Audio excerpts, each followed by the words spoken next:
دایک درێکا ڕەڤێدا فیلمەکی دەکۆمنتاری و دارێتنیە ji derhênana Ehmed Zawîtayî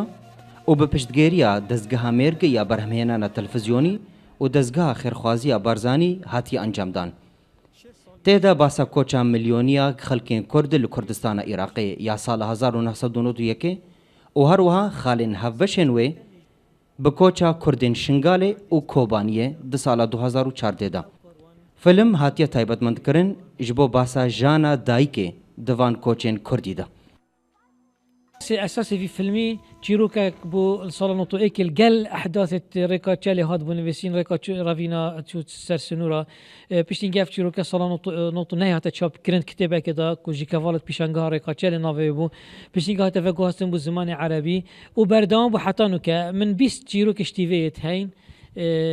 كتابه كذا كنت بيجن جي كفالت بيشانغا ريكا تشالي اف كفالا ميكرا فيلم نسبت في فيلمي هما اف تشيروكا بخو بخو يعني ومنها وقت أشيمو أو تشتمل بشاف خوديتين صالونوتو إيكي برف سنورة تركيا وشونا تشالي أفا يعني مبخو شاف خوديتي يعني من أو ريدانا تصوير كري وقت أفريدانا يا شنغاري جمديتي وكي روزنامة نوسك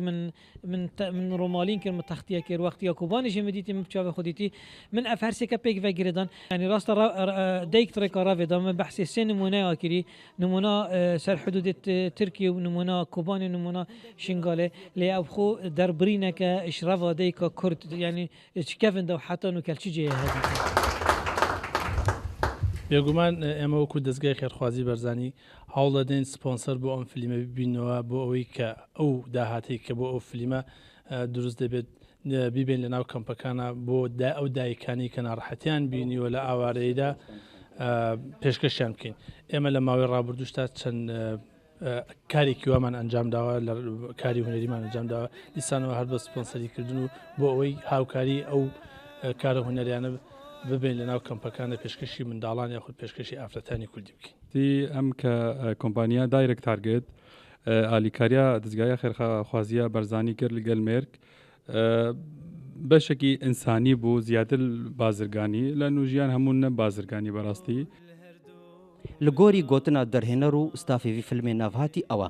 heger bi sedan film bên amadekirin yan jî bi sedan roman bêne nivîsandin têra weyekê nakin ku êşa gelê Kurd bi awakî pêwîst bidin xuyanîkirin bi taybetî ji ber ku gelek karesat bi serê vî miletî de çi di salên derbas bûyî de yan jî di demen ha de qewmîna û têne qewmandin. Şêrwan Milla Ibrahîm Orient News Hewlêr.